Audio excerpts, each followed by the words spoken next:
Welcome into the latest edition of ESPN FC. I'm Dan Thomas, joined by Ali Moreno, Paul Mara, Shaka Hislop. We also welcome Raf Honigstein to the show.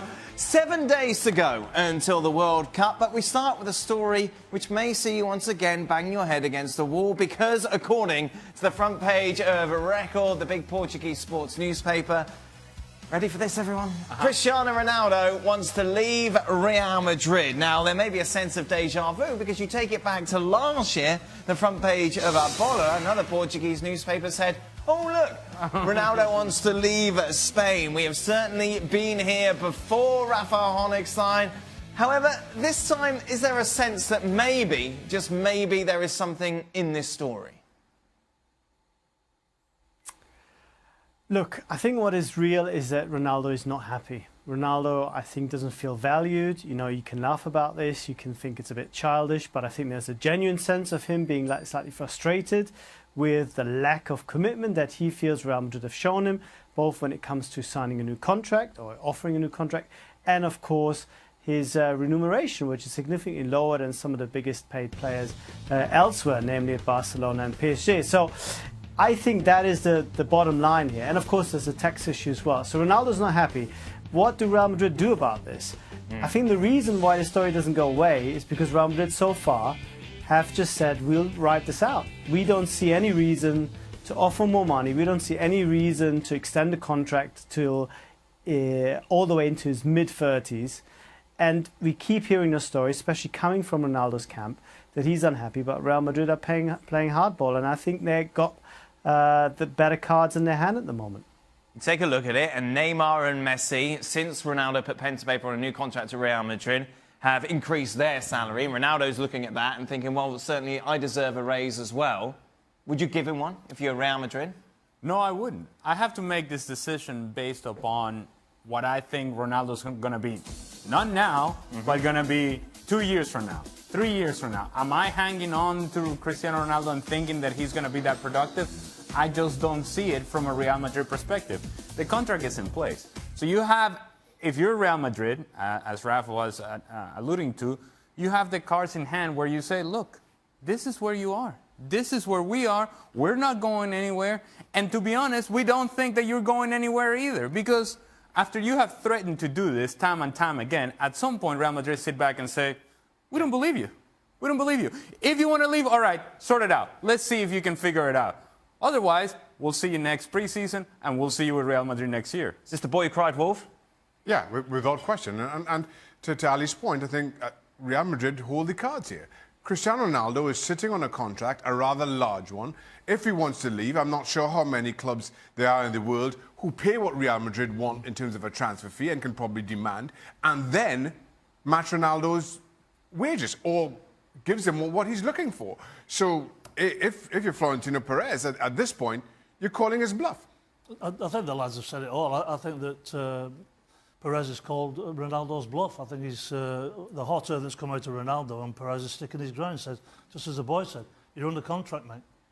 Raf, the big question when I look at this is, why does it play out in the media? Why can't this just be kept private? What has Ronaldo got to gain by going public with this and making these sort of hidden statements when he knows basically it's all down to Florentino Perez? Why can't he meet him privately, agents all together, and get this sorted outside of the newspaper headlines? I think you almost have to turn this question on the head and say the fact that it's happening publicly is a reflection of the lack of progress. Right. The fact that nothing is really going on behind the scenes forces the interested party, namely Ronaldo, to keep this going. I mean, he used the Champions League final to make this point. And don't forget, I mean, Real Madrid, yes, is Florentino Perez, but Real Madrid is not owned by Florentino Perez. He has to stand for re-election. He is effectively controlled by the socios, by the members, and public pressure counts for more than at places where there's an owner, an Abramovich or John W. Henry, and no one can do anything about it. So at these clubs, a little bit like Bayern, a little bit like Barcelona, things are more public by nature because of the democratic setup of these clubs. But is it effective? Is it actually working? I'm not so sure. We saw some of Madrid papers saying, Ronaldo, please stay, but it doesn't seem to have swayed Florentino Perez so far. In a word then, Raf, is he at Real Madrid at the start of next season? I'd be very surprised if he wasn't. Michael Ballack not impressed with the exclusion of Sané from the German squad. He had this to say: I can't really see any sporting reasons behind, just not on Sané's level. He's talking about Brandt being in this squad. Sané plays for a bigger club, plays alongside better players. Raf, what do you make of this? Well, I sympathise with that view to a certain extent. I would have taken him if I was the national manager. I think Sané's skills are so unique that it'd be a bit of a miss to leave him out. But Löw, I think, sees a bigger picture. Löw sees someone who doesn't feature in his starting 11. I think he has made up his mind that Müller and Royce will play in the right positions, and he might not even be the first substitute to come in. And I think he feels, maybe based on some of the experience he's had with Sané in the past, and Sané not going to the Confederations Cup when he had the opportunity last year, that perhaps Sané would not be happy sitting on that bench, and that perhaps he's the kind of player that you better leave at home rather than taking as a fourth or fifth choice. As I said, from an outside looking in, very hard to understand, but you have to trust Löw and his experience to understand that he sees beyond the individual talent and looks at the team and looks at the squad on the pitch, but also off it. How's the German media reacted to this, Raf? The German media hasn't really been nearly as shocked or as outraged as some of the Anglo-Saxon media for two reasons. A, they don't follow the Premier League as closely. Yes, they picked up on Sané having a great season, but they've mostly seen Sané being a bit of a bit player for Germany. 12 appearances, no goals, and very few convincing performances. And before that, moving from Schalke, and people are saying, well, Schalke was very inconsistent as well. So they haven't really seen the Sané that Manchester City fans or avid viewers of the Premier League have seen. And again, they trust Löw now after his sixth, this is his sixth tournament in charge. They trust him enough, I think, to feel that he knows what he's doing. It's incredible trust when you think about it, Paul, considering how key Sané was to Manchester City's success this season. I was absolutely staggered when he was left out of the squad. I think he's one of the top 2 or 3 players in the world. Young players, he's absolutely sensible. He's a game changer. He's got incredible pace. He's got fantastic speed on the dribble. He sees a pass. He can pick the forwards out. To me, he's a young player. Take him to the tournament, let him glean some experience, get in his ear, say, look, this is what we need from you. Yes, you're a fantastic player. You're going to be a fantastic player for Germany. But what if he's a problem? This seems to be... But you also need to... Joachim Löw needs to get into his ear and say, look, this is how you need to conduct yourself if you're going to be successful around this team. Just educate him a little bit. He's a young kid. If he's going off the rails, if Joachim Löw thinks he's going off the rails, then you've got to rein him back in. That's part of your job. But don't you... Why roll the dice when you don't need to? This German squad is stacked enough, isn't it? Well, but I think if you're looking for reasons to leave Leroy Sané out, and I think this is what was happening here, then you hang on to the, well, he didn't go to Confederations Cup, he went to have surgery in his nose, instead of participating in a tournament that would have put him in a position where maybe he would have showcased and would have shown what he could have been in coming into the World Cup. The truth is that it feels that personally, Jogi Löw does not care for Leroy Sané. We're not talking about the coach caring for the player and what he's going to do for me on the field. I think there is a personal situation there where Jogi Löw doesn't appreciate what Sané does on and off the field. And if that's the case, then he hangs on to that idea and say, well, he didn't go to Confederations Cup. And as a player, you should be smart enough to understand that if you know you have a feel with a coach and with a manager, if you feel that that manager perhaps doesn't prefer you as a player, then you don't give him reasons to leave you out. You give him reasons to put you in. So if there's a Confederations Cup to attend and you know that's going to be an important tournament, then you attend it and you postpone your surgery. This is, to me, if this is why he's being left out, part of it is on Jogi Löw, but certainly on Leroy Sané as well. Raf, when it comes to just sheer quality, it's not even a question, is it? Sané's better than Brandt. In my view, absolutely. There is a tactical discussion to this. Michael Ballack disagrees. He thinks any system should be good enough for Sané or the other way around.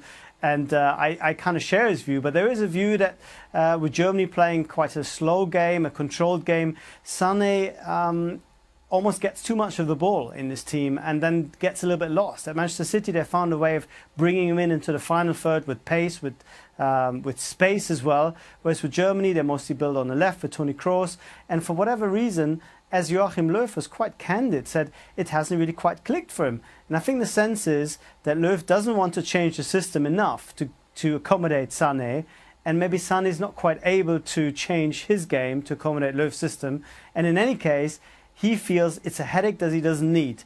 I can only repeat, I think it would have been worth it, but I don't see the training, I don't see the vibe in the dressing room, and I don't kind of get the sense of harmony and togetherness above everything else that Löw is so clear on, and it's based on his experience in the past. Euro 2012, he had a lot of players who were unhappy when they didn't play, and I think that is the back of his mind, that he wants players who are happy when they play and when they don't play, and thinks Sané being young and ambitious doesn't quite fit the bill at the moment.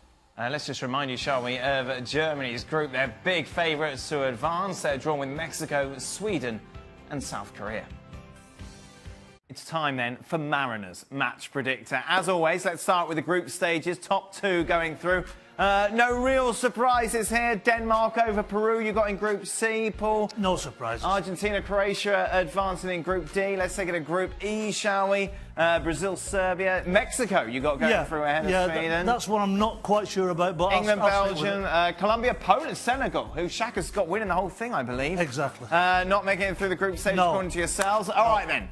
Let's take it to the knockout stages, shall we? This is where it gets interesting. Spain against Egypt. No contest, Dan. Spain. Argentina, Denmark. Argentina, through. Meanwhile, the defending champions against Serbia. Difficult game, no problem whatsoever. Not that difficult then. Colombia against Belgium. This is a difficult one. Yeah? I'm going to go with Colombia. Oh, you almost went Belgium. I did. I almost did. Let's take it to the other side then of the bracket. Uruguay, Portugal. I'm going with Uruguay. Ronaldo done. Yep. France, Croatia. No contest. France. Right. Unbelievable. It seems easy. Brazil, Mexico. Again. Too easy for Brazil. England, Poland. Now then, you have to guess what I'm going to go for. There you go, the three Lions advancing into the next round. There you go, good. Okay, let's take it then to the semi-finals. Who's going to go through, Uruguay or France? France. Now, Mr. Mariner, where's your loyalty? Well, I want to do it right, so Brazil going through. Okay, so Brazil and France in one semi-final. What about the lineup of the other? Will it be Argentina or Spain? Even with Messi, I don't think he's got enough support. I'm going to go with Spain. Germany, Colombia. And Germany go through. Wow, okay then. Let's take it through to those two semi-finals. France, Brazil. I've got France winning it all, so I'm going Really? Yep. Yep, okay. So to win it all, they have to win the semi-final? Yes. Right, good to know. And they're going to play Spain. France-Spain final. Yes. With? What do you mean? Who's going to win it? I've got France winning it all. All right, then press the button. Yes. Make it yellow. There it is. Mariner says that it'll be France lifting the World Cup. Just a reminder, we are with you 7 days a week throughout the tournament. Join us on tomorrow's show. Burley's back. Welcome to the show, Hercules Gomez. Thank you. I feel I'm just going to leave this to you, really. Wow. What's been going on in Mexico? Wow. What hasn't been going on with LJ? Yes. What's happening here? Wait a minute. I see escorts and VIP, and now I'm being quiet. Well, there was an after-hours party incident after the game versus Scotland in Mexico City where 9 of the players for the Mexican national team were photographed paparazzi style at late hours or early hours of the morning with about 30 women at their side. Good ratio. A few of these players happen to be married. There are... Obviously, people are upset. Are married or were married? That's a good question. Right. and we'll get into that soon. Hector Herrera actually had to leave the camp that they're in Denmark right now to go tend to personal matters. Right. They would not disclose what, but one could only assume. This is a strange situation because it's not the first time that this has happened with the Mexican national team. This is probably the 4th time this has happened, or something like this has happened. The federation... That we know of. Yes, correct. Very, very This is right before the World Cup, though. That's the problem. Yeah. And this happened a while back with Carlos Vela and Efrain Juarez, who plays for Vancouver. And they were reprimanded. They were both suspended and fined. 6-month suspension, a fine, and Carlos Vela said, that's it, I'm out of here, I'm not playing anymore. Why am I the only one getting... So is anyone going to be suspended this time around? That's the thing. The federation said there was no breach of the code of conduct. They were... of their own free will. They didn't have to be at the hotel the next day. What they do on their own time is their own business. Nothing happened. This has to do everything with that the World Cup is right around the corner. Sure. Now, if this happened in England, the fans would go absolutely crazy about all of this. How was the supporters reacting in Mexico? It was pretty split. You had Do your they fans, want suspensions? Well, I think fans are pretty conscious at this level with all the injuries you have going on. You can't go on and suspend 9 players, 9 arguable starters. Right. So fans are pretty conscious about that. So there's a big fan base that's completely distraught with what's going on. The other fan base, it doesn't matter. It's in their own free time as long as they're good on the field. The problem is with this El Tri team on the field, they've been so Jekyll and Hyde. You don't really know if it'll affect these players on the field. We've already seen the situation with Hector Herrera. You can only imagine what's going through his head. It is a very strange situation at this moment. How is it being received? Is it the big news story as well as the sports news? Is everybody talking about this in Mexico? The memes, the jokes, the news, early morning to late night, they all seem to be surrounding this event. I think what gets most people going is the lack of professionalism that these players have not only shown in this situation, but in situations past. Will it affect what goes out and what happens on the pitch, do you think? I don't think it'll affect at all what happens versus Germany. Right. No. Obviously, as a footballer, there are times where it's very difficult to leave your personal life outside the parameters of the football pitch. That is to each and every single player their own makeup, how they are mentally, how they deal with things. But one could only imagine if this home situation is not good, it's going to trickle down into your work life. Paul, let's take it back to 1982, shall we? The World Cup. If this happened just before, in the England camp... Which it almost did. Well, we don't need to know too many details. Hello. Would it affect the performance on the pitch? Well, you'd have to raise your levels because, as you say, Dan, if this happened in England, you would be hung, drawn and quartered. Yeah. I mean, the newspapers would just destroy you. And you'd have to repay the public and the whole nation by putting a performance in, simple as that.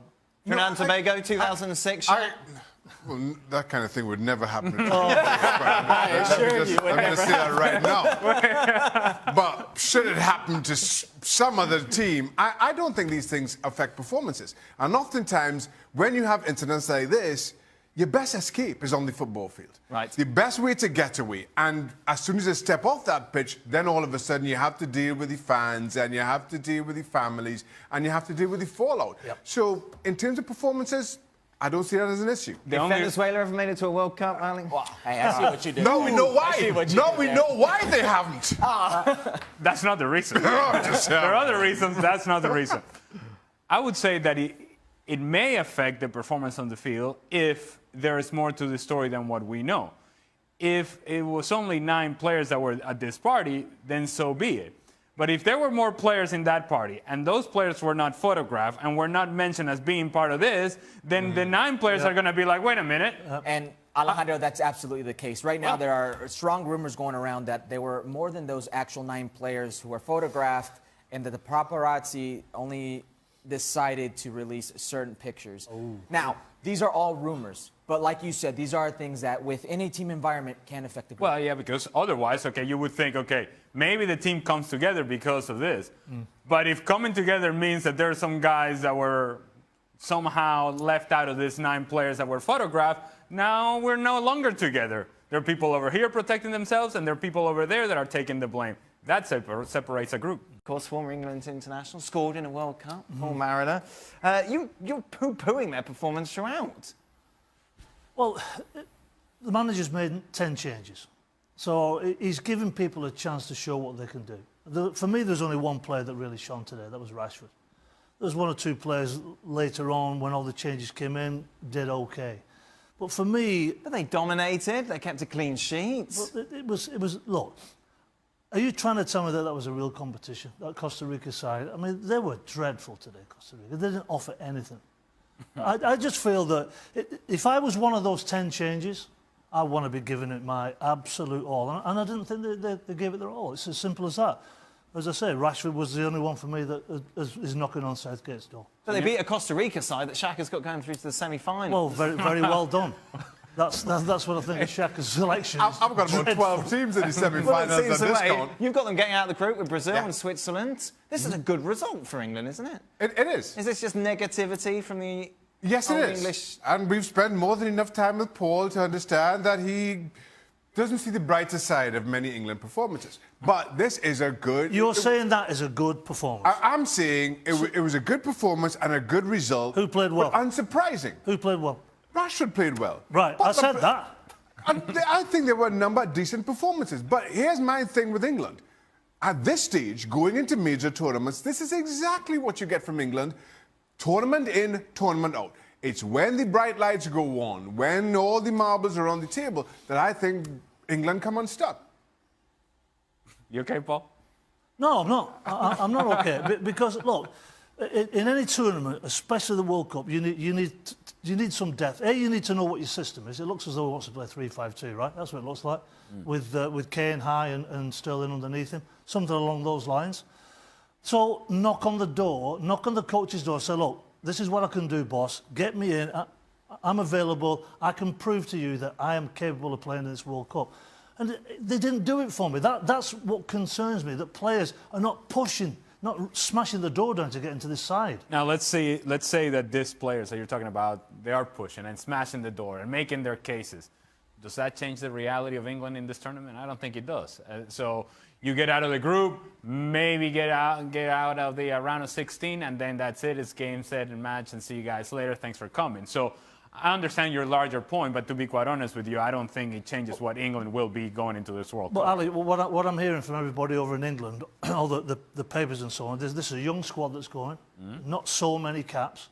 So if you're inexperienced, show some fight, show some appetite for the game. Show when you pull that shirt on, absolutely destroy Costa Rica. But they won 2-0 against a team that Shaka's got through to the final. But Danny, with 10 changes, yeah, I know, that is a joke. 10 changes, right? So the coach is saying to me as a player, go on, son, get yourself out there. Ah, right, okay. Raf, you live in England. What is the... what's all the talk going into this tournament regarding Gareth Southgate's side? It seems to me that everyone's being very nice and very pleasant and talking to the press. Yes, and I think the press reciprocate. I think some of the headlines you're seeing today are a result of a slightly changed and more positive relationship between the media and the fans to a certain extent and this team, that I think people are willing to give them benefit of the doubt. I think they buy into Southgate trying to do things a little bit differently. And if somebody else would have come up with this performance, as you said, a very uninspired one, by and large, against a very poor team, I think we would have seen a lot more negativity. But somehow, I think Southgate has managed to change the environment both in and outside the camp enough for people to say, okay, let's see what they can do. There's enough young players that can really play football. Maybe if we let them get on with it and don't put too much pressure on them and even support them a little bit, God forbid, maybe they can perform. And I think you could see that some of the openness that I say German FA, I mean the English FA have tried, with a bit of a hint, I think, from the German FA, because they're modelled a little bit on the openness that the German FA have always shown, has had a positive effect in the reaction and in the headlines that you've shown. What's success, Paul, for England? Well, obviously get through the group. Then the next round is absolutely key. I've got them winning it. I think if they play Poland, I think that's a good game for England. I think they can beat Poland. And then, as you say, Dan, you're quite right. Then the real big boys come out to play. So I think if they get... Quarter-finals? Yeah. It's something to build on for Southgate. If we're going to buy into what he's doing with the squad, it's a young squad, let's give them a chance, let's take the foot off the gas, let's not pummel them all the time like the English press always. You've just been pummelling them for the last 10 minutes. I was pummelling the players that were on the field today because I don't think... Oh, yes! Because they're backup players, Dan. If you get the opportunity, whether it's any football club, any international team, when you get an opportunity to show what you can do, then show what you can do. Don't go out wishy-washy. I don't know why you keep pummelling them, that's all. I think they're going to win the group. Are they going to win their group? Of course they're going to win the group. Okay, of course. Let's just remind you who is in England's group, shall we? England, along with Belgium, very much the favourite. England's finishing top ahead of Belgium. Of course they're going to get out of the group. Of course they're going to win the group. So the SPI have got it wrong. England will be top of the group. Calm down, Paul. Hello, welcome to Extra Time. Here we are then, ladies and gentlemen, 1 week to go until the World Cup starts. What? I'm ready. You're not playing. I'll be in there with the boys. What boys? The young men with the 3 lines on their chest. You'll be inspiring them. Try to. I'll try to slag them off a What bit. was your number when you played? Did you have a sign? Was it squad Here's a number? trick question for you. Yeah. Do you mean in the World Cup? Or do you Yes, mean... I mean the World Cup. Because it was alphabetical. We're talking about the That's why World I'm Cup, asking you the aren't we? question. You didn't even know it was alphabetical, did you? No, I didn't. In 82. 11. Right? And otherwise? 9. There you go. The only number to work. Was it alphabetical for everyone? Yes, sir. Was it?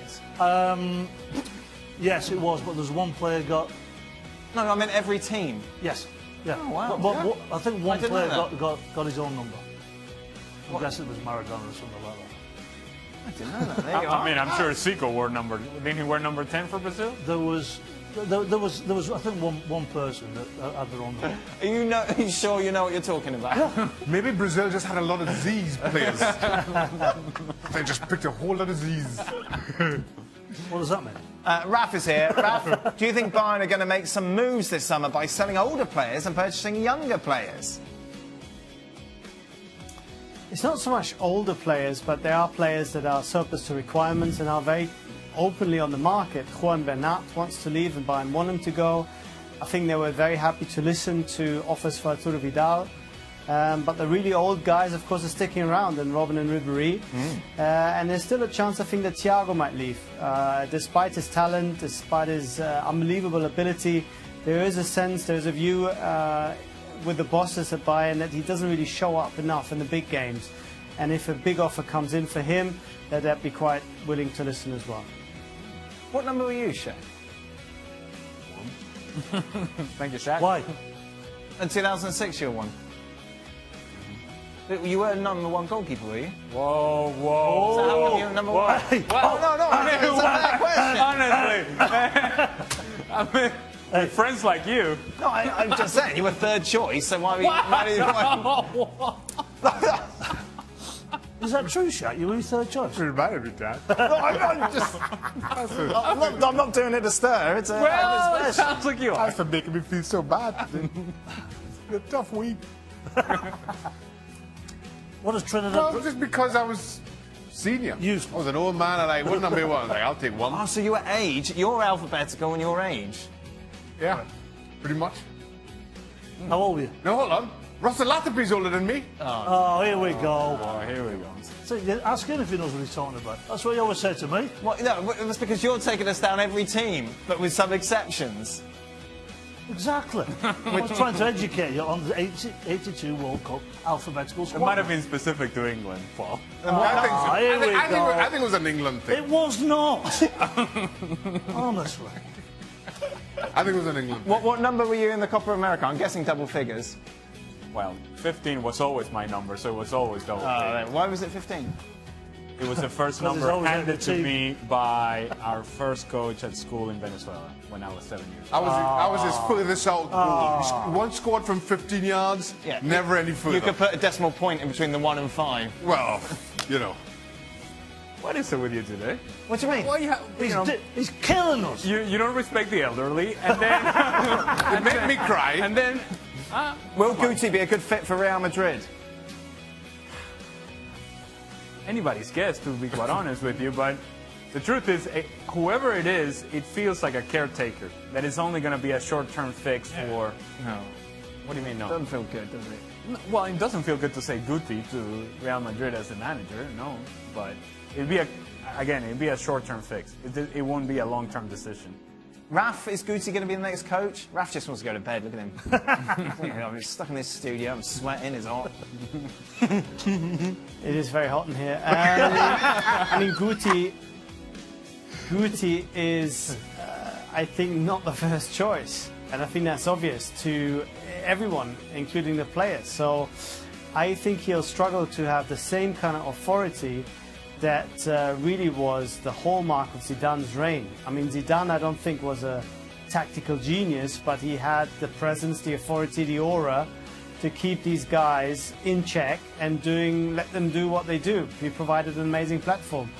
Can Guti do the same? I'm not so sure, but I think so late in the summer, Real Madrid won't have many big names to choose from. So I agree. I think this is a stopgap solution. Shaka, as a former goalkeeper, no longer a goalkeeper, Or a number 1, number 2, number 3 or goalkeeper. can you clear the air? Who would you start in Russia? Ter Stegen or Neuer? I think Ter Stegen would start. Raf, who would Ooh. you start as a German? Doesn't matter who I will start. Joachim Löw has made up his mind that Neuer is fit enough and he'll be the number 1. Wow. And of course he'll start. I mean, unless he concedes 3 goals against Saudi Arabia on Friday night, and 3 of them are calamitous mistakes. There's just no way that Neuer will go to the World Cup and not start. So the decision has already been made. Only if something really dramatic happens will Ter Stegen be the number 1. Considering Liverpool's goalkeeper's problems, would you suggest they sign... Who would you suggest, sorry, for next season, Shaq? Alisson. Alisson? He can go somewhere better, though, could he? How much would you pay for him? A lot. How much? Isn't 80 been bandied about? 80. Yeah. You think 80 will get him? Yeah, I think so. You want to go home, Shaq. No, I was just wishing I had 80 million. I trust you, I wouldn't be buying Alisson. What would you be buying, Shaq? Wait. A one-way ticket to Trinidad and Tobago. Oh. Well, seven one-way tickets. Oh, that was a little late. Get your family. Yes, he left the family behind very quickly. Hope the wife's watching. Would you like to wish her a happy birthday now, Shaq? Tomorrow's her birthday, isn't it? Can we redo this? I'd like to, can you ask that question No, again? Raf needs to go home. He's had enough. It's all going That is downhill. it. ESPN FC back tomorrow. Shaka's off. It's his wife's birthday. Ali's travelling into Columbus. You're going to where? Chicago. Wow. I'll be here with Craig. Should he stay or should he go? Ronaldo off to the Premier League, yes or no? I don't believe that he's going anywhere. I think this is another empty threat. Ronaldo, until I see him leaving, I'm going to say this is a miss. If you're Jorginho, do you swap Napoli for Manchester City? I think you do, and if you're Manchester City, Jorginho gives you flexibility, gives you another option to Fernandinho. Jorginho, gone. This time last year, I was going to say I'll say I thought Lindelof would be a good signing for Manchester United. I'm glad you clarified. I did. Would Alderweireld be a better signing? He would be a better signing than Lindelof. Hang on to that Lindelof one. That really worked out. Hey, still got time. Yeah. Patience. Kovacic, Manchester City, busy. If Jorginho is going to Manchester City, that I think limits the space for Kovacic. He's going to hang out with Cristiano Ronaldo at Real Madrid. The Morata experiment hasn't really worked. Higuain, would that be better for Chelsea? It really depends on who comes in as a coach. If Chelsea can convince Allegri to come to Chelsea, maybe he brings Higuain with him. Until then, I don't think so. Okay, 3 misses, 2 hits so far in the transfer rate. We end with Shaqiri. Now, Liverpool fans on message boards are saying, great player, great skill, but Jurgen Klopp's whole ethos is about working hard and running. Shaqiri's, is he that type of player? Well, you just essentially made the case, right? How could I possibly say this is a hit? No, Shaqiri's not going to Liverpool. He's probably going, but not to Anfield. That's today's transfer rater with Alejandro Moreno. Cristiano Ronaldo's future. Look, it's up in the air right now. Ali Moreno, firstly, do you expect him to be a Real Madrid player at the start of next season? At this point, to be honest with you, I just want Cristiano Ronaldo to come out and say what he's going to do, because these threats are becoming a nuisance. They're becoming all too repetitive. They're happening right around the same time every year, and it's hard to take threats seriously if you don't actually follow through with them. So if you're unhappy, if you don't want to be around Florentino Perez anymore, if you don't want to be in Real Madrid for whatever the reasons are, then make the decision and go. These threats, at this point, they're losing value because it's been a handful of times that it has happened, and we seem to be regurgitating the same conversation over and over again. If he stays, this is what Real Madrid will continue to get. If he goes, this is where a new team will benefit and what he has done. But let's put a couple of caveats in here. He's got a €1 billion buyout clause, and he's 33 years old. So if you buy him, you're going to get shirt sales, but you're not going to get anything as far as a sell-on clause is concerned. Is this all down to the comments he made after the Champions League final, and do you think those comments were designed to do what they've done? They have created a conversation that wasn't going to take place unless he said something. the conversation would have been about the fact that the team just won the Champions League, which really that's what it should have been all about, following yet another Champions League triumph. The timing was incorrect by Cristiano Ronaldo. I think it's something that maybe looking back he may regret, or maybe not. Maybe it's something that, look, the attention should be on me. And all of those people that think of Cristiano Ronaldo as a player who only thinks about him, all those people that hate Cristiano Ronaldo or like to hate Cristiano Ronaldo, this is blood in the water. And this is the sort of material that you use in order to continue to dislike Cristiano Ronaldo. What's undeniable is his ability, his productivity, his success. None of those things anybody's questioning. What I would question is that at some point, if you're going to make a decision, go ahead and make it. Put it out there. Say what you're going to say, but stop all of this. My friend said this. This is not about the money. It's not about unkept promises. It's not okay. So what is it about? How is it going to get resolved? And is it going to get resolved at Real Madrid? Final question for you, and again, there isn't a right or a wrong answer right now because we don't know. Given the shape and the fitness that he has, which is phenomenal, how many years do you think he's got left at the top level? It's tough to say because there's been times over the last couple of seasons that you would say, you know, maybe he's slowing down and maybe he's not the same player that he was. What he has done very well is recognize that there are things that he's not able to do now that he was able to do 5 years ago, 3 years ago. And in recognizing that there's a difference as him as a player, he now puts himself in a situation where he highlights his scoring ability, his finishing ability. Rather than running at people on the sidelines, rather than beating people with pace, now I'm going to beat you by my movement inside the 18-yard box and getting on the end of things. He can continue to do that. He's gonna keep scoring goals. But in order to do that, he needs service. So it's got to be in a team that can provide that. Doesn't get much better than Real Madrid in order to provide that. Exactly. Now, the reason I asked that is simply if you're leaving the club, if you're Ronaldo, a club buying that player, maybe offering a 3-year deal, they're not going to get the Ronaldo of now in 3 years' time. So that's something else that they've got to take into the equation. Ronaldo, stay